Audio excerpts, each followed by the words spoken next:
Bonjour chers amis, bonjour le monde. Dans cette vidéo, j'aurai pour but de vous apprendre à comment rédiger une étude de fonction. Nous avons donc utilisé deux fonctions, la fonction logarithme népérienne et la fonction exponentielle népérienne.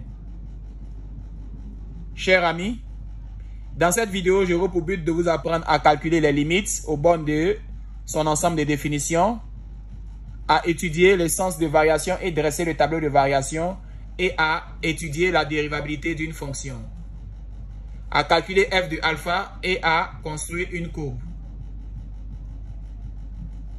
Chers amis, prêtez donc attention à la lecture du sujet. Problème. On considère la fonction f définie sur R par f de x égale à accolade ln de x sur 1 plus x. Si x est supérieur ou égal à 1, et aussi f de x égale à expo de 1 sur x moins 1 si x est inférieur à 1.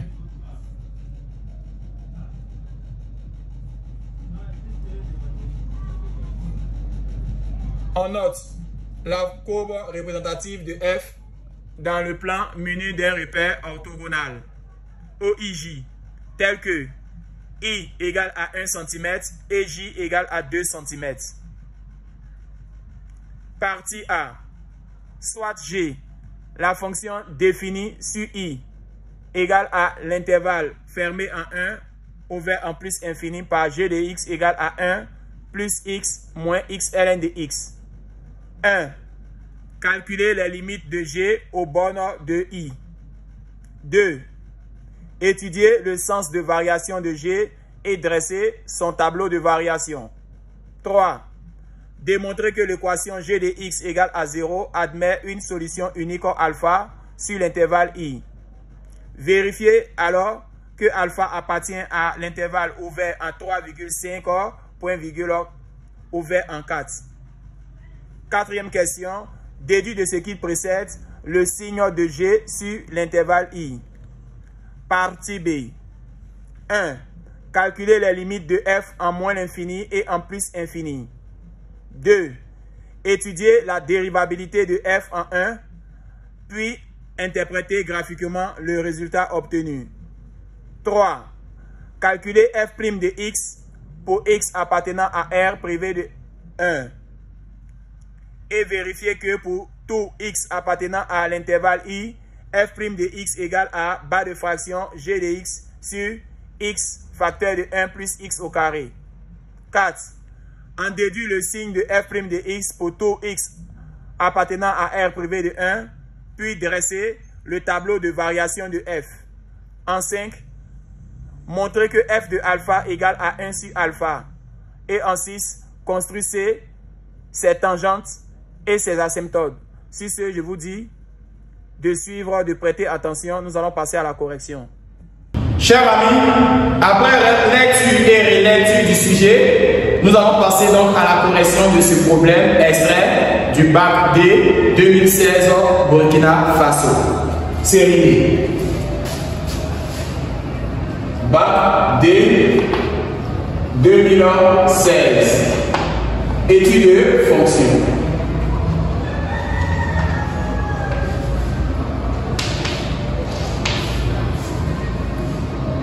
Nous allons encore corriger un problème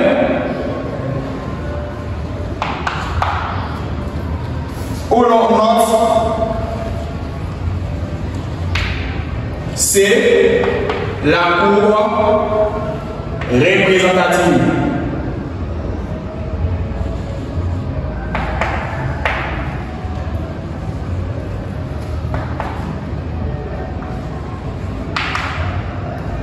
De F dans le plan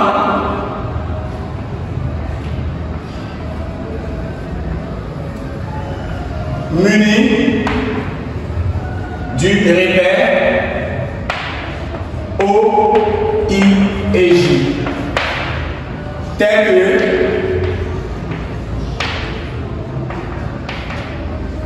I égale à 1 cm et J égale à 2 cm. Nous allons encore situer une information de F. F de x égale à L de x sur 1 plus x et F de x égale à 1 sur x moins 1.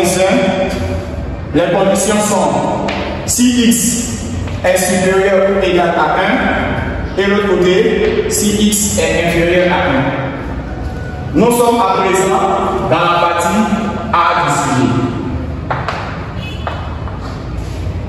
Ici, il faudrait retenir que soit G, la fonction définie sur l'intervalle I qui a pour information 1 fermé et ouvert en plus infini par la fonction appelée G de x qui se présente sous la forme suivante 1 plus x moins x ln de x. Chers amis, quelle est la première question posée? Calculons les limites de G au bord de son intervalle I. Qu'est-ce que nous devons savoir? L'intervalle I est égal à intervalle fermé en 1, ouvert en plus infini. L'on doit calculer encore les limites en 1 et les limites en plus infini. On rappelle que la fonction est appelée dans cette partie-là G, qui est égale à 1 plus x moins x ln de x.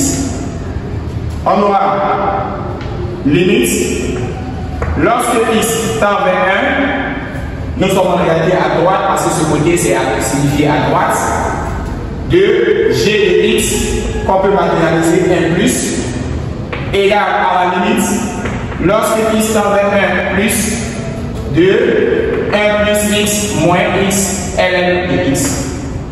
Il suffit là de remplacer tous les x par 1. On aura limite, lorsque x tend vers 1 à droite, de 1 plus 1 moins 1 ln de 1. ln de 1 donnera 0, 1 multiplié par 0 donnera 0, 1 plus 1 donnera 2. On aura à écrire limite. Lorsque x tend vers 1 à droite de g de x, nous trouvons donc 2. Nous allons justifier car 1 plus 1 nous donne 2 et aussi ln de 1 nous donne 0. Nous allons calculer la limite de g en plus infini. Limite, lorsque x tend vers plus infini, de g de x égale à la limite, lorsque x tend vers plus infini, de 1 plus x moins x ln de x. Dans ce cas-là, si vous calculez rapidement, il y aura une forme indéterminée car la limite log plus infini de 1 plus x donne plus infini et là, plus infini multiplié par le moins, ça donne forme indéterminée. Dans ce cas, chers amis, il faudrait tout simplement mettre un x en facteur. Alors, une fois que vous avez mis un x en facteur, on aura 1 sur le x mis en facteur. Et là, plus 1, de telle ensemble que x multiplié par 1 donnera ça. Et là, on aura ln de x. Si vous développez, on aura donc cette affirmation. Une fois c'est bon, on aura à dire que la réponse nous donne moins l'infini et pour quelle cause. On aura à justifier cette information. Nous allons justifier par le dilemme car la limite, lorsque x tend vers plus infini de 1 sur x est une limite de référence qui nous donne 0. Limite, lorsque x tend vers plus infini de ln de x nous donne plus infini. Étant donné qu'il y a un signe moins à côté de cette information, nous voyons clairement pourquoi nous avons trouvé moins infini. Là, la limite. Lorsque x tend vers plus infini de x, nous trouvons plus infini. On a plus infini, crochet, multiplié par moins infini qui se trouve là. Alors, plus infini, multiplié par moins infini, notre réponse ne peut que donner moins infini. Chers amis, en plus d'avoir trouvé les limites, passons donc à la seconde question. Elle étudiait le sens de variation. Étudions le sens de variation de G.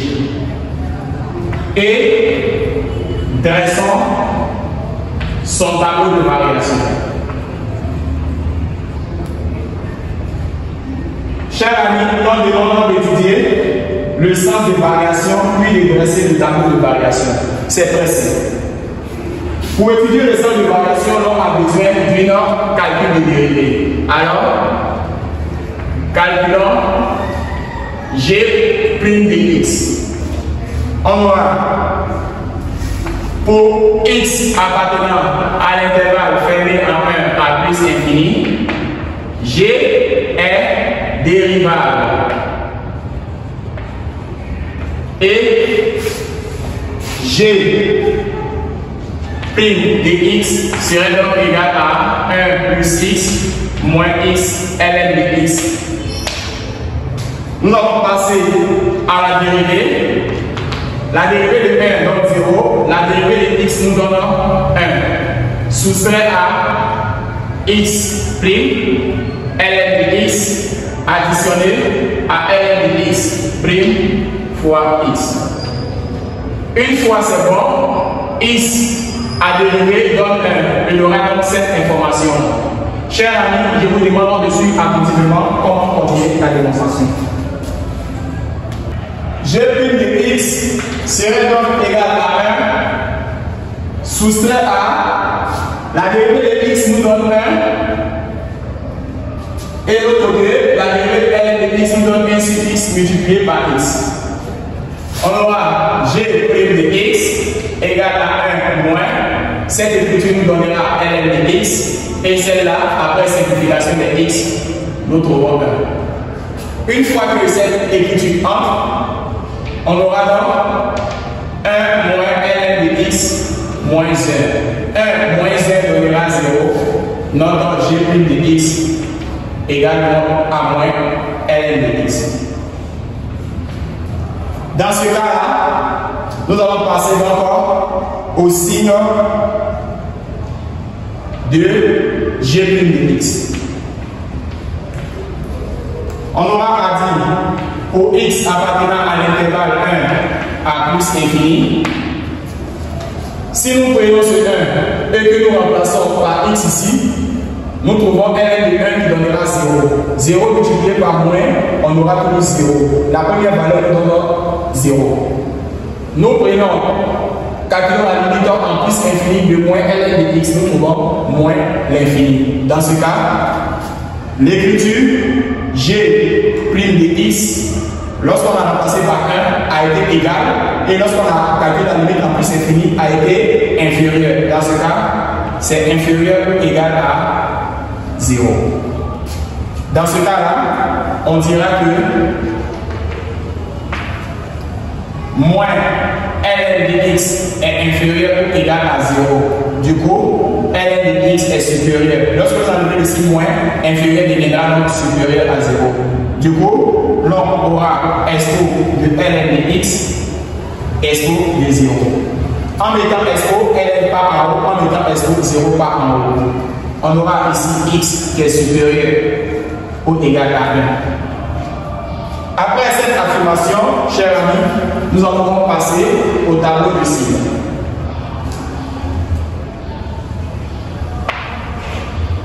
Nous allons voir clairement que là était x et là 1 à plus infini. Ici, G' de x, nous sommes là, à là, avec l'information trouvée, nous avons remarqué que le signe était négatif. On aura au x appartenant à l'intervalle 1 à plus infini, g' de x est inférieur ou égal à 0. Passons-en au sens de variation. Alors, qu'est-ce que le sens de variation va nous dire? Va prendre l'information du tableau de signes, puis faire en termes de l'itératif. Pour x appartenant à l'intervalle 1 à plus infini, g' de x est inférieur ou égal à 0. Donc, g est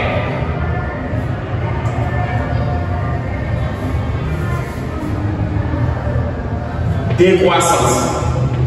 Pourquoi pas strictement, car nous voyons inférieur ou égal. Donc on ne peut pas dire strictement. Elle décroissance sur l'intervalle 1 à plus infini. Dans ce cas-là, parlons donc de son tableau de variation. Dans ce cas-là, on aura un tableau tiré à partir du tableau ici.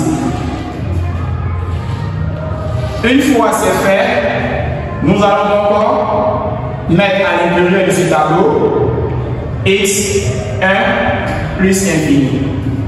Nous allons renchérir ce tableau tout en mettant là négatif et là g' de x. Ici on aura g de x et montrer le sens de décroissance. Lorsque nous avons calculé les limites, on a remarqué qu'en 1, nous avons trouvé 2 et en plus infini, nous avons trouvé moins l'infini. Ce qui tombe exactement bon. Une fois c'est fait, passons donc à la question suivante. En 3, l'on demande de démontrer que l'équation g de x égale à 0 admet une solution alpha sur l'intervalle i. Démontrons que l'équation g de x égale à 0 admet une solution unique appelée alpha sur notre intervalle i. Chers amis, à cette question, c'est très simple la relation. Il faudra parler de la continuité à partir de la question de l'équation g de x égale à 0. Il est impératif de parler de la continuité. Dans ce cas, l'on dira pour x appartenant à l'intervalle 1 à plus infini, qui est donc appelé intervalle i, on aura donc à dire que g est continu. Et nous voyons que ça décroît.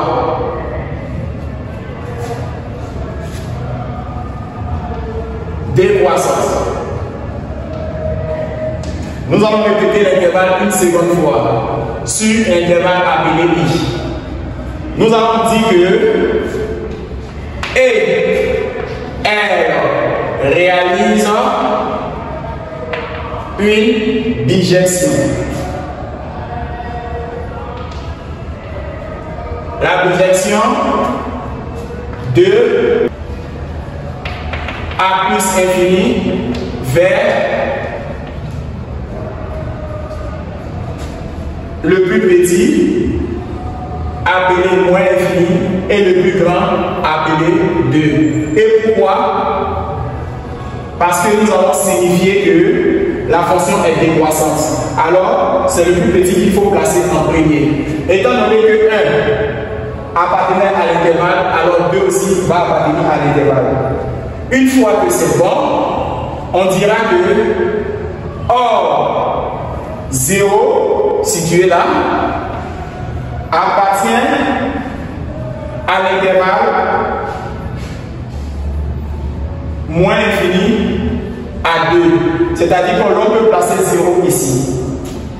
Donc, l'équation g de x égale à 0 admet une unique solution alpha. Une fois que l'on a dit cette information, nous allons donc situer alpha à partir de cet instant-là dans le tableau. Alpha étant situé, nous allons venir verticalement. Et si g de x égale à 0 admet une solution alpha, c'est que g de alpha aussi donnera 0 comme valeur. Alors, on répondra à la question suivante. Vérifions que alpha appartient à l'intervalle 3,5 et 4. Dans ce cas-là, ça revient à calculer g de 3,5 et g de 4. Comme g est décroissante, cela sous-entend que le premier qu'on doit calculer, appelé 3,5, aura une valeur positive parce que la fonction est décroissante. Donc le premier aura une valeur positive. Quant au second, g de 4 aura une valeur négative. Mais si la fonction était croissante, c'est celui-là qui serait négatif et celui-là positif. Dans ce cas, on aura g de 3,5 multiplié par g de 4 qui serait donc inférieur à 0. Il s'agira de corollaire. C'est la formule de corollaire que je viens d'utiliser.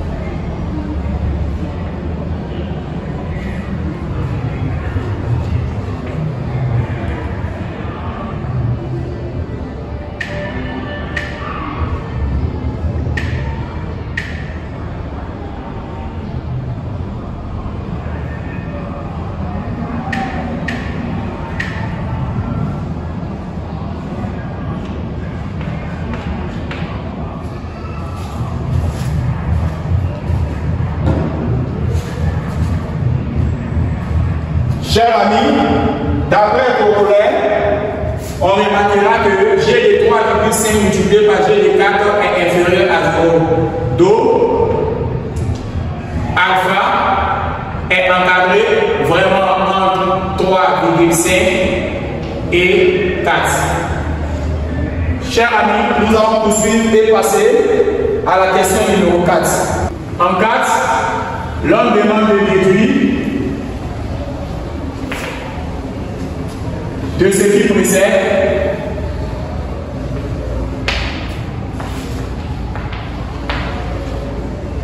le signe de G sur l'intervalle I. Chers amis, cette question est très simple.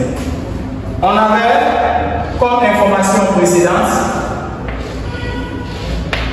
x, G' de x et là g de x. Nous avons là 1 plus infini négatif où nous avons encore u là 2 et là moins l'infini. Nous avons placé alpha et 0. Début de ce qui précède le signe de g est d'exploiter le tableau et de dire pour x appartenant à l'intervalle 1 alpha,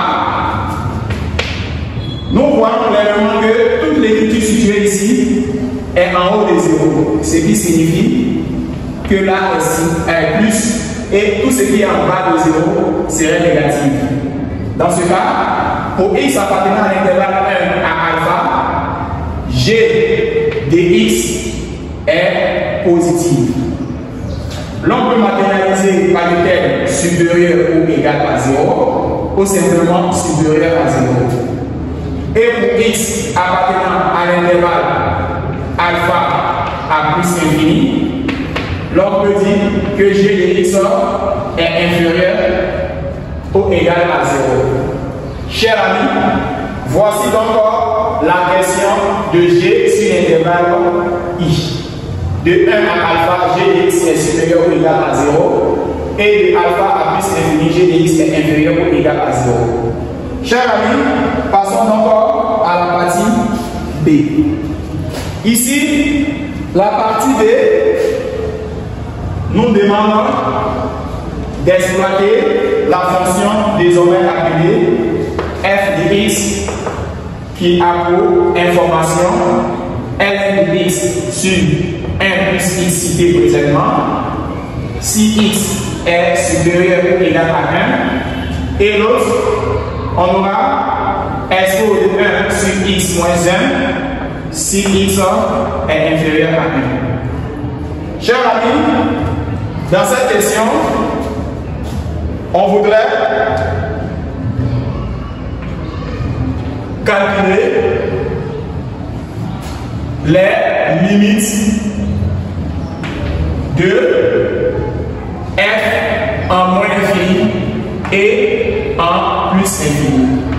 Chers amis, comment calculer les limites en moins infini et en plus infini? Sachez bien que cette information supérieure ou égale à 1 sous-entend que f de x égale à ln de x sur 1 plus x sur l'intervalle fermé en 1 en partant en plus infini. C'est ce que l'on appelle si x est supérieur ou égal à 1. Quant à la deuxième fonction, f de x égale à expo de 1 sur x moins 1, notre intervalle, ici, on aura moins infini et 1 qui n'est pas dedans. Une fois que c'est bon, ici, c'est ce qui signifie x est inférieur à 1. Alors, si l'on veut calculer la limite en moins infini, on remarquera que le moins infini, c'est là que nous devons utiliser. Et en plus infini, on remarquera que c'est celui-là que nous devons utiliser. Chers amis, passons donc premièrement à la limite en moins infini. Limite lorsque x tend vers moins infini de la fonction f de x. Pour ceux qui ont bien écouté, en moins infini, nous allons prendre cette fonction-là. Limite lorsque x tend vers moins infini de expo de 1 sur x moins 1. Ici, chers amis, nous allons utiliser la composition des fonctions. On appellera limite de composition. Dans ce cas, on aura U rond V qui va se présenter sous la forme de expo de 1 sur x moins 1. Et signifier au professeur que U de x, c'est la fonction exponentielle et V de x est la fonction 1 sur x moins 1. Alors, si vous ne voulez pas passer par cette fonction-là, vous pouvez passer par le changement de variable.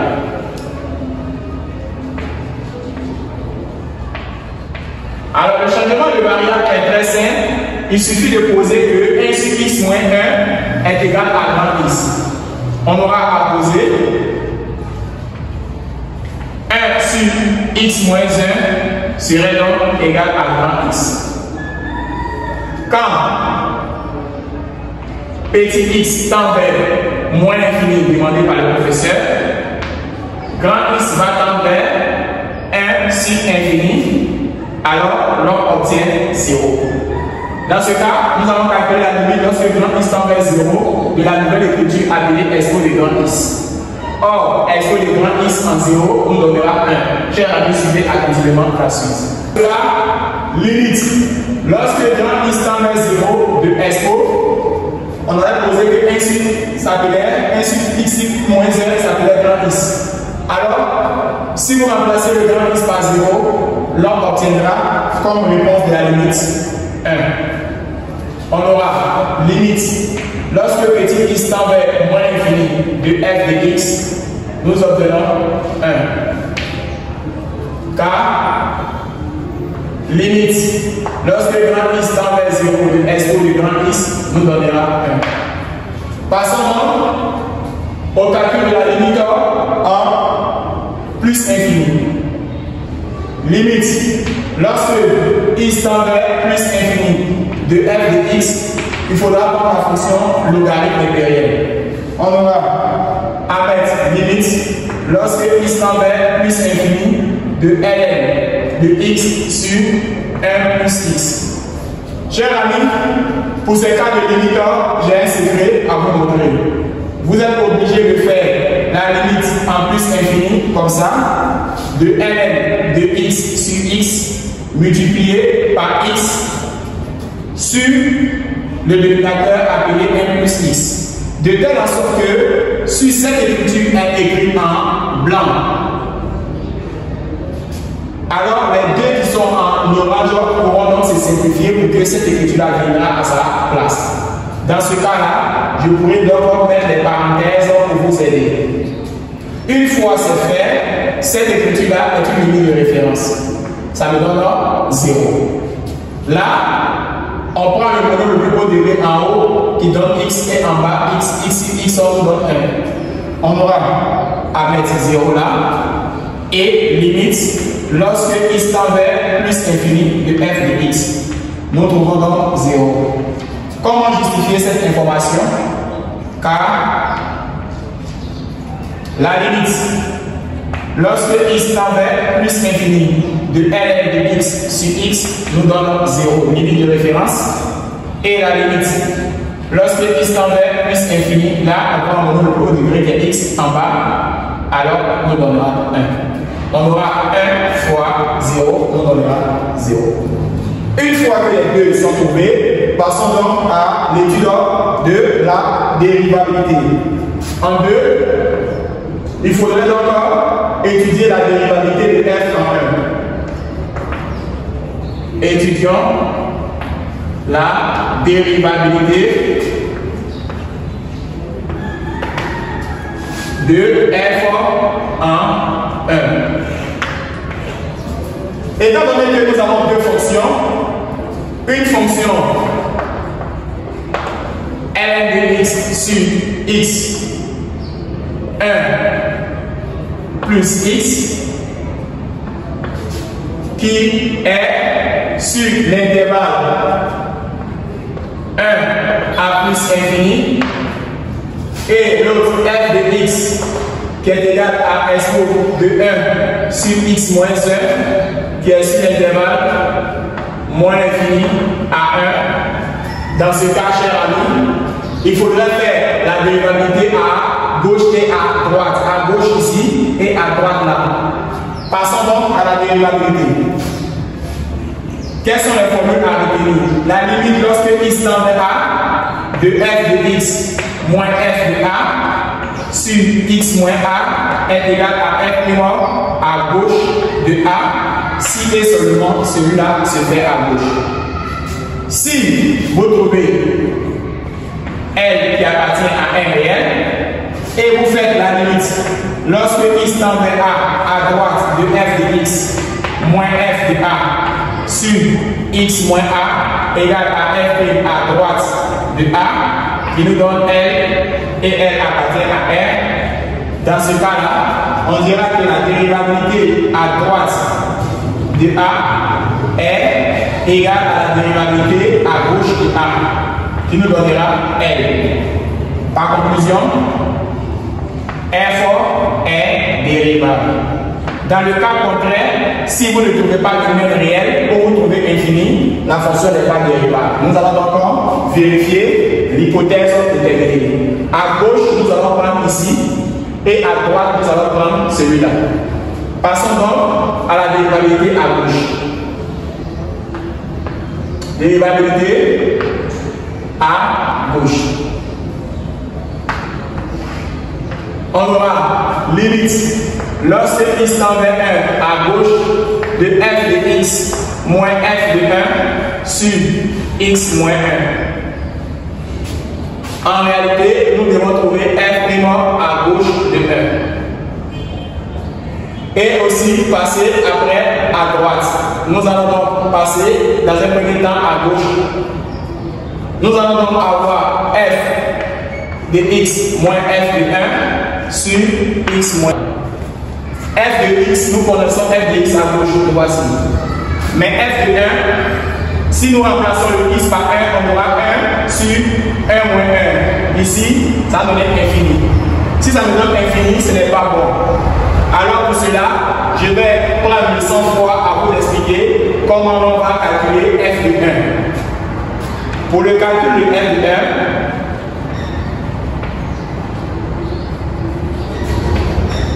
cela serait mieux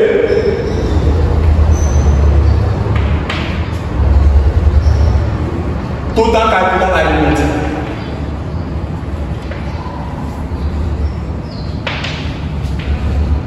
Si l'on veut prétendre calculer la limite, on aura limite lorsque x tend vers 1 à gauche de notre f de 1 qui est égal à la limite aussi qu'on peut calculer. Alors nous allons prendre ici f de x comme ça égale à la limite lorsque x tend vers 1 à gauche et mettre expo de 1 sur x moins 1. Ici nous allons changer la variable. Posons 1 sur x moins 1 portera le nom de grand x. Dans ce cas-là, on aura quand petit x tend vers 1, on va tendre grand x. Une fois que vous remplacez ici par 1, on a 1 moins 1 qui donne 0, réel sur 0 nous donne infini. Nous sommes à gauche, alors grand x va tendre vers moins l'infini. Dans ce cas, on voit limite lorsque grand x tend vers moins l'infini de expo et remplacer cette écriture-là par grand x. Ça, c'est une limite de référence. Ça nous donne 0. On aura limite lorsque x tend vers 1 à gauche de f de x, nous donnons 0. Et pourquoi? Car la limite lorsque grand x tend vers moins l'infini de expo de grand x, nous donnons 0. Limite de référence. Une fois c'est fait, nous pouvons encore continuer. F de 1, désormais, c'est ce qui nous a permis de calculer la limite. Alors, on confirme que f de 1 était clair la limite lorsqu'il tend vers 1 à gauche de f de x. Et nous avons trouvé, cher ami, 0. Partout où nous voyons f de 1, nous allons remplacer par 0. Notre réponse deviendra limite lorsque x tend vers 1 à gauche de f de x moins f de 1 sur x moins 1. On aura limite lorsque x tend vers 1 à gauche de f de x. F de x portera le nom de expo de 1 sur x moins 1. Soustrait à f de 1 égale à 0. Sur x moins 1. Dans ce cas, on aura limite lorsque x tend vers 1 à gauche de expo de 1 sur x moins 1, le tout sur x moins 1. Comment continuer? Il faudra encore changer la variable ici.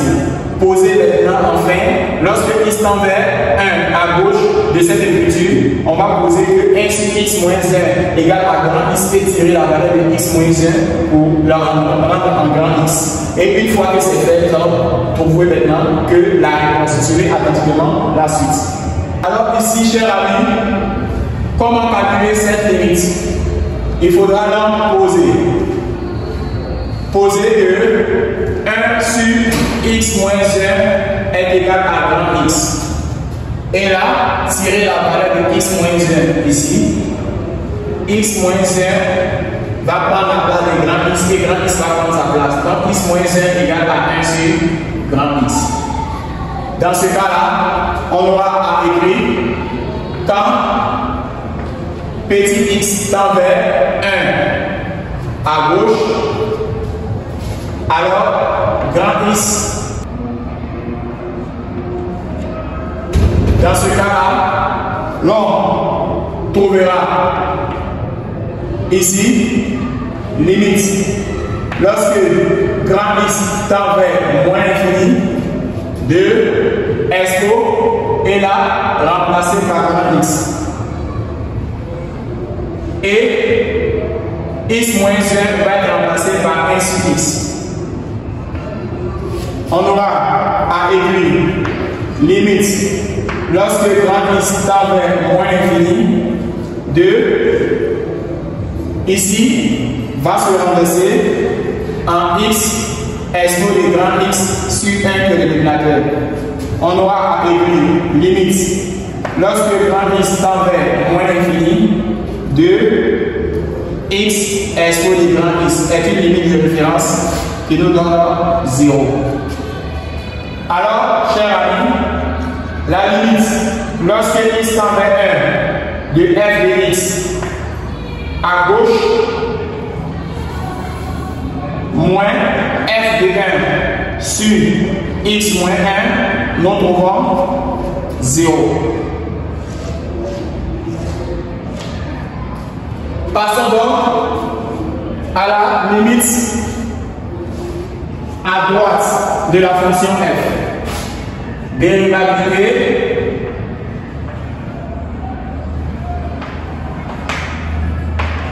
à droite. Ici, on aura à écrire limite lorsque x tend vers 1 à droite de f de x moins f de 1 sur x moins 1 serait donc égal à f prime à droite de 1. C'est ce qu'on appelle la dérivabilité à droite. Nous allons remplacer chaque terme par sa valeur et rappeler que f de x se conçoit sous la forme de ln de x sur 1 plus x. On aura à dire que limite, lorsque x tend vers 1 à droite de f de x moins f de 1 sur x moins 1 serait donc égal à la limite lorsque x tend vers 1 à droite et f de x serait remplacé par la fonction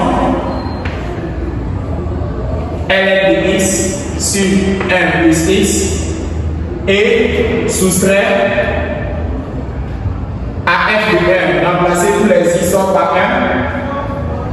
1, ln de 1 sur 1 plus 1, vous voyez clairement que tous les x ont été remplacés par 1 sur x moins 1. Car la f de x moins f de 1, voici f de 1, voici f de x sur x moins 1. On aura limite lorsque x tend vers 1 à droite, la ln de 1 donne 0, 1 plus 1 donne 2, 0 c'est réel, ça veut faire 0. On aura donc ln de x sur 1 plus x, le double sur 1, x moins 1. Dans ce cas, chers amis, on aura limite lorsque x tend vers 1 à droite de ln de x sur x moins 1 multiplié par 1 plus x.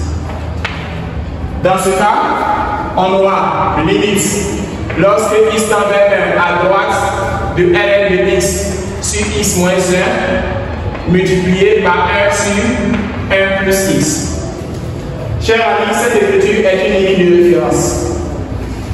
Alors, cette limite de référence en 1, nous trouvons donc 1. Là, si nous remplaçons le x par 1, on obtient 1 demi. 1 demi fois 1, on obtient 1 demi. On aura limite lorsque x tend vers 1 à droite de f de x moins f de 1 sur x moins 1 nous donne 1 demi. On aura à justifier car limite lorsque x tend vers 1 à droite de ln de x sur x moins 1 est une limite de référence. Sa réponse nous donne impérativement 1. Et là, la limite, lorsque x tend vers 1 à droite de 1 plus x, nous trouvons 2. Alors, 1 plus x, remplacer le x par 1, on obtient 2. Alors, 1 sur 2 nous donne 1 demi.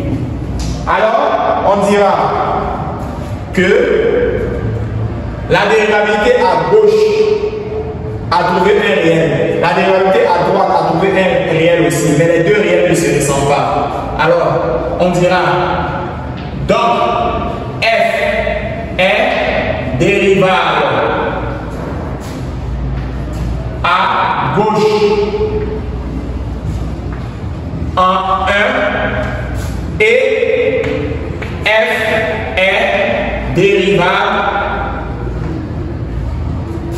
à droite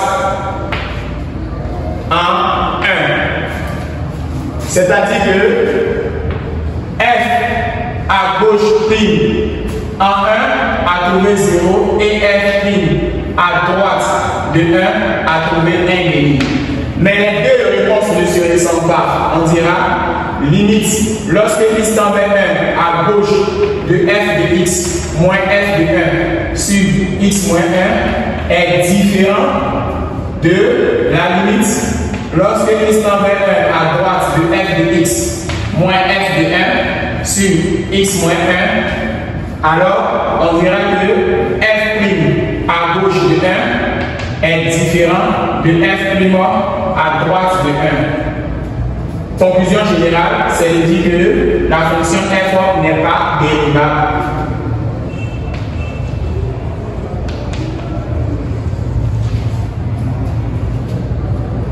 F n'est pas dérivable. Pourquoi f n'est pas dérivable? Car f' à gauche de 1 est différent de f' à droite de 1. Donc f n'est pas dérivable en 1.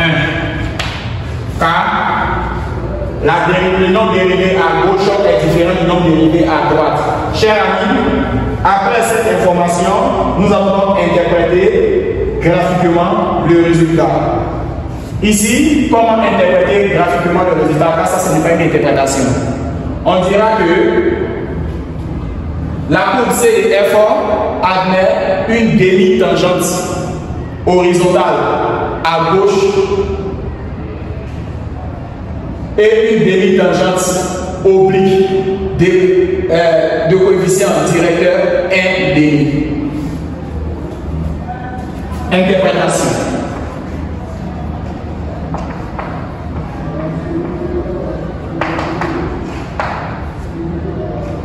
La courbe C de F admet une demi-tangente horizontale à gauche de 1. Vous voyez la demi-tangente à gauche de 1, on a trouvé 0. Et une demi-tangente oblique à droite. Chers amis, je vous demande de suivre attentivement. De plus que la courbe C de F admet une demi-tangente oblique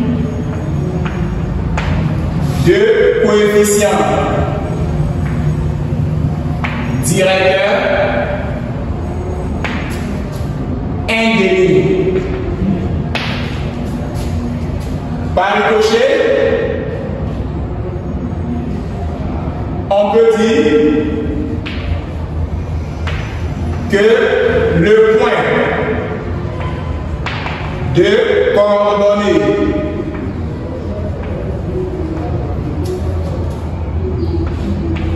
un 0 est un point anguleux. Ce qui signifie entre 1 et 0 ou 0, 1 est un point anguleux. On aura donc à répondre à la prochaine question. En 3. Calculons la dérivée de f pour x appartenant à R privé de 1. Et aussi, on doit vérifier que pour tout x appartenant à l'intervalle I, que la dérivée de f serait donc égale à g de x, que l'on va parler de la partie A, sur x facteur de 1 plus x au carré. Chers amis, passons donc à ces différentes dérivées. Chers amis, qu'est-ce qu'on appelle x appartenant à R privé de 1?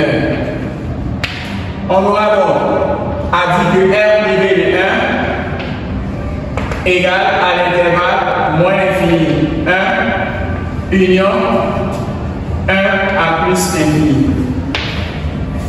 Dans ce cas, on dira plus clairement que sur l'intervalle moins infini 1, notre fonction f de x précédemment portait le nom de expo de 1 sur x moins 1. Et sur l'intervalle 1 à plus infini, notre fonction f de x égale à ln de x sur 1 plus x. Vous avez remarqué que l'on a changé l'intervalle pour que la fonction soit désormais dérivable. On aura à calculer f' de x. Alors, sur l'intervalle moins infini à 1, f à utiliser serait donc expo de 1 sur x moins 1. D'où l'on va utiliser la dérivée à présent. On se rappelle que expo de a pour dériver a' expo de a. Donc, f' de x aura pour dériver 1 sur x moins 1 prime expo de 1 sur x moins 1. On se rappelle aussi que 1 sur f a pour dériver moins 1 sur f au carré. Dans ce cas, f' de 1 de x serait donc égal à moins 1 sur x moins 1 au carré. Expo de 1 sur x moins 1.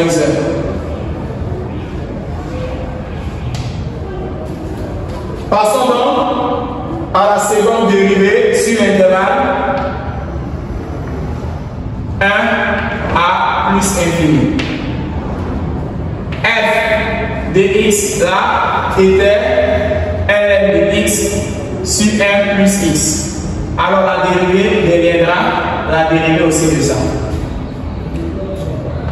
F' de x égale à ln de x sur 1 plus x, où nous allons effectuer la dérivée. On aura à utiliser cette propriété là, U sur V. U prime V soustrait à V plus loin U sur V au carré. On aura f' de x égale ln de x primé fois 1 plus x soustrait à 1 plus x primé ln de x sur 1 plus x le tout au carré. On aura f' de x égale ça dérivée donnera 1 sur x et là 1 plus x qui n'est pas dérivé. Ici l'on trouvera 1 multiplié par ça sur 1 plus x au carré. Une fois c'est bon, rendons ici au même dénominateur. On aura donc là 1 plus x au carré et là 1 plus x sur x moins ln de x. On remarquera que f' de x en rendant au même dénominateur, pourtant ici le dénominateur est 1, on aura 1 plus x et x fois cette écriture donnera moins x ln de x sur x le tout sur 1 plus x le tout au carré. Cette écriture à l'aide de la propriété A sur B le tout sur C qui deviendra A sur BC, l'on utilisera cette information pour trouver à présent la limite et la dérivée. Dans ce cas-là, l'on obtiendra 1 plus x moins x ln de x sur x facteur de 1 plus x le tout au carré. Signifie que g de x serait donc égal à 1 plus x moins x ln de x. Alors, on remarquera que f' de x est égal à g de x sur x facteur de 1 plus x au carré. Dans ce cas, on dira pour x appartenant à R privé de 1, notre écriture f' de x égale bel et bien à g de x sur x facteur de 1 plus x au carré.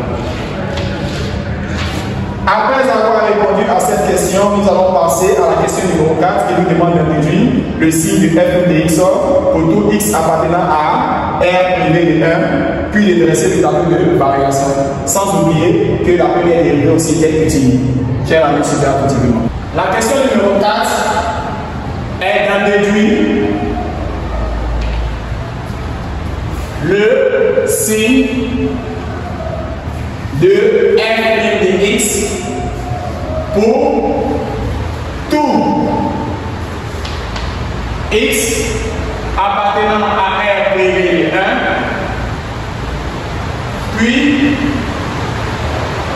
dressons le tableau de variation.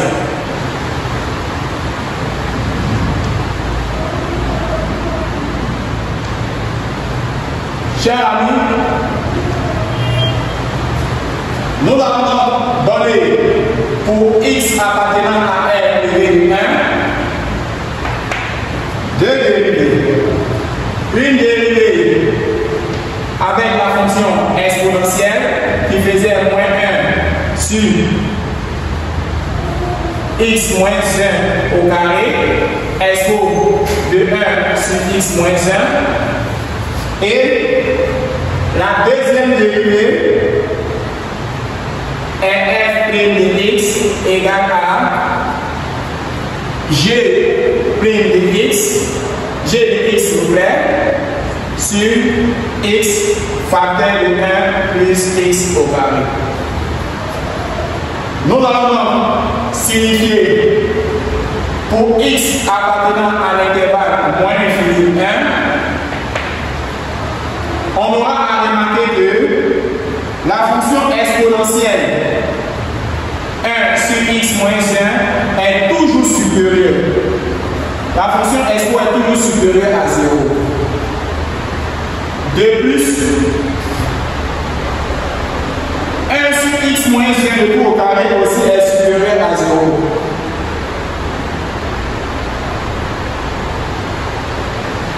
Donc, l'écriture moins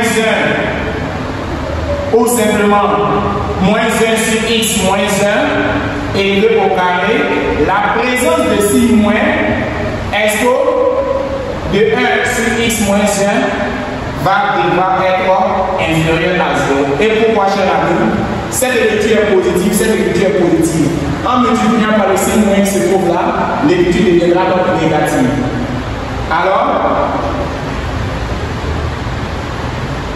donc, pour x appartenant à l'intervalle moins infini 1, f est strictement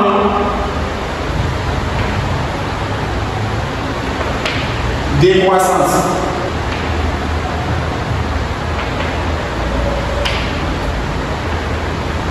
Alors, pour x appartenant à l'intervalle 1 à plus infini, on dira que x facteur de 1 plus x au carré est supérieur à 0. Et pourquoi? Tout nombre que vous allez choisir ici, en mettant dans par x par ce nombre, on aura positif. D'où le signe de f' de x est celui de g de x. Or, dans la partie A, question 4, il est mentionné que de l'intervalle fermé en 1 en alpha, la fonction f, g d'abord, était positive. Et pour x appartenant à l'intervalle alpha à plus infini, g de x était là inférieur. Comme f n'est pas dérivable en 1, alors nous allons donc changer l'intervalle qui se présentait auparavant comme ça. Notre intervalle deviendra 1 à alpha, g de x serait l'écriture de f' de x. Et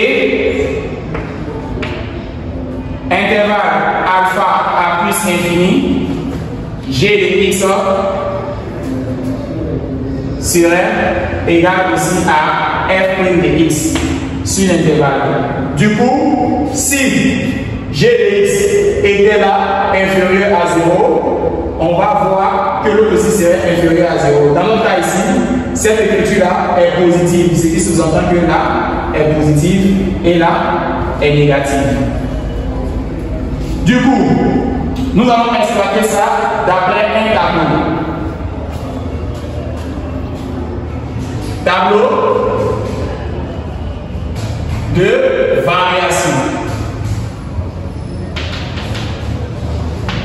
On aura un si gros tableau avec toutes les informations.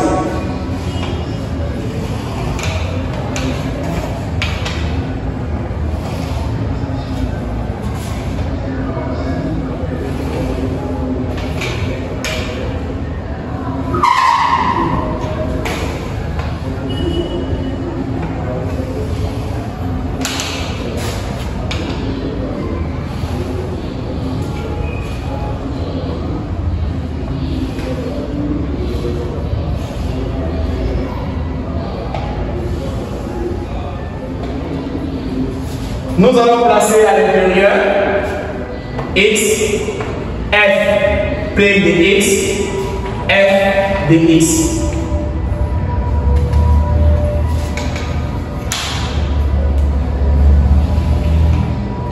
On aura à assurer l'information là pour dire que 1 ne fait pas partie de l'intervalle. Et là, moins l'infini plus infini.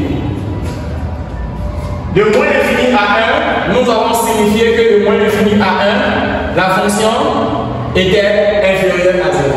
Dans ce cas, inférieure. De 1 à alpha, la fonction f de x est positive. Et de alpha à plus infini, la fonction est négative. On voit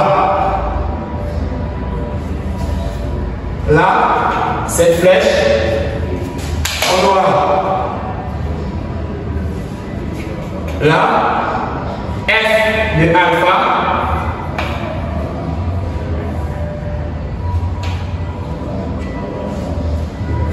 ici.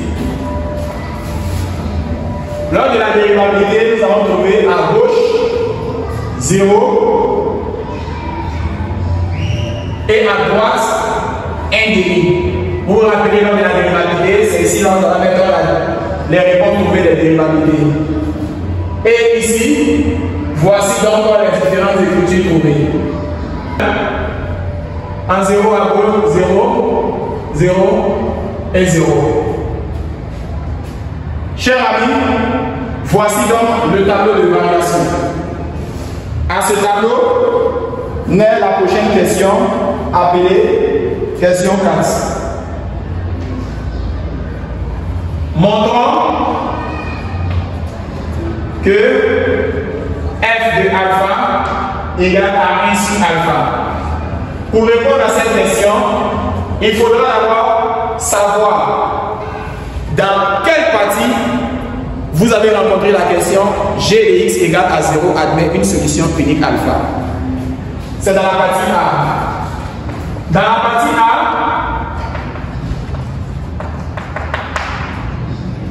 il est mentionné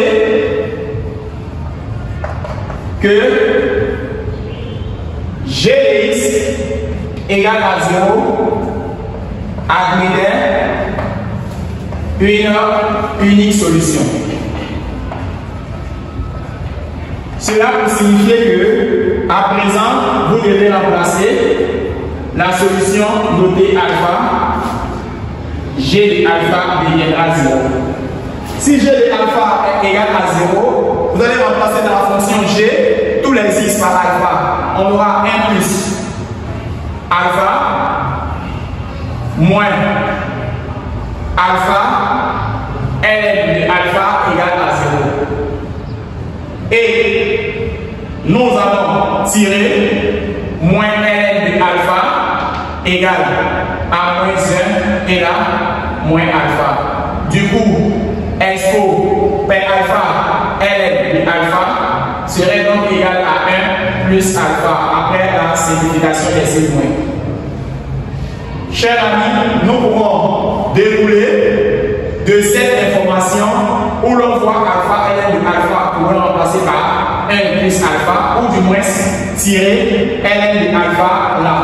Ln de alpha serait donc égal à 1 plus alpha sur alpha. Voici par quoi nous pouvons remplacer ln de alpha ou du moins alpha ln de alpha par une expression. Chers amis, rappelez que f de x égale à ln de x sur 1 plus x. On aura f de alpha présent sera ln de alpha sur 1 plus alpha. Tous les x sont remplacés par alpha. Remplacez désormais ln de alpha par l'écriture précédente trouvée 1 plus alpha sur alpha. Alors ln de alpha sera remplacé par son équivalent. On aura f de alpha égale à remplacer ln de alpha par 1 plus alpha sur alpha, le tout sur 1 plus alpha. On aura f de alpha égale à 1 plus alpha sur alpha multiplié par l'inverse. L'inverse c'est 1 sur 1 plus alpha. L'écriture du haut ressemble à l'écriture du bas, donc f de alpha serait donc égal à 1 sur alpha. Une fois c'est fait, nous allons répondre à la dernière question du sujet.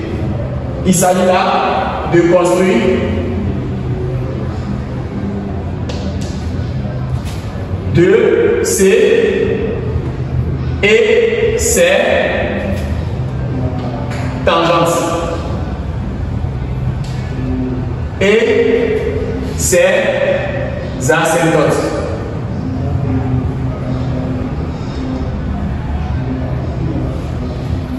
Ici, nous allons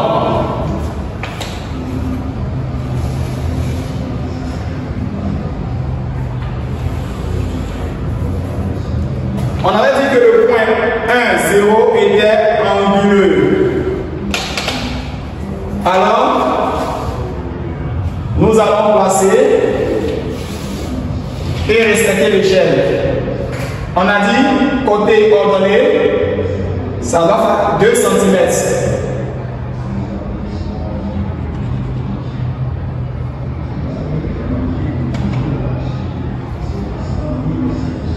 Et côté abscisse, ça doit faire 1 cm. Le sujet l'avait signifié depuis fort longtemps.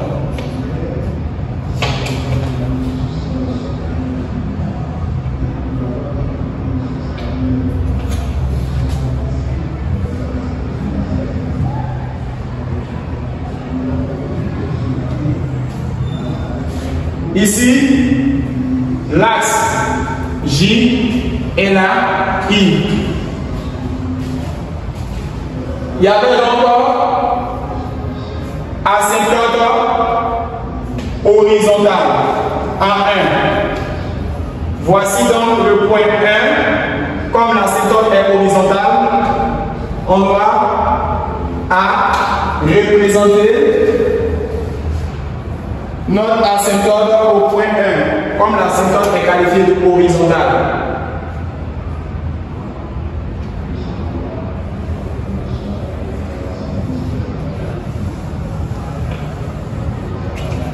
Notre équation, si l'asymptote est qualifiée d'horizontale, c'est que l'équation y égale à 1.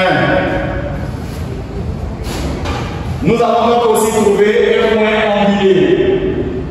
Ce point porte le nom de point anguleux.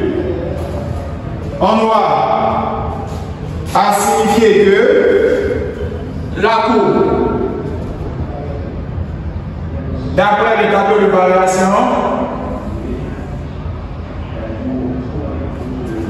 permettez-moi d'utiliser une craie de couleur. Et on a dit c'est anguleux. Voici donc le tracé de la courbe CDF. Et pourquoi le point de coordonnées 1, 0 est un point anguleux. Alors, vous voyez donc l'angle. La présence d'après notre tableau de variation, on quitte en 1, on chute, et après en 1, on augmente, et là, on tombe sur l'axe des 0. Ici, on aura 2, 3, 4. Là, on aura 1, 2, moins 1, moins 2, moins 1, moins 2, moins 3 et moins 4. Chers amis, j'avais pour but de vous apprendre à représenter les asymptotes ainsi que la courbe et ses tangentes. Sur ce, je vous dis au revoir pour une nouvelle vidéo.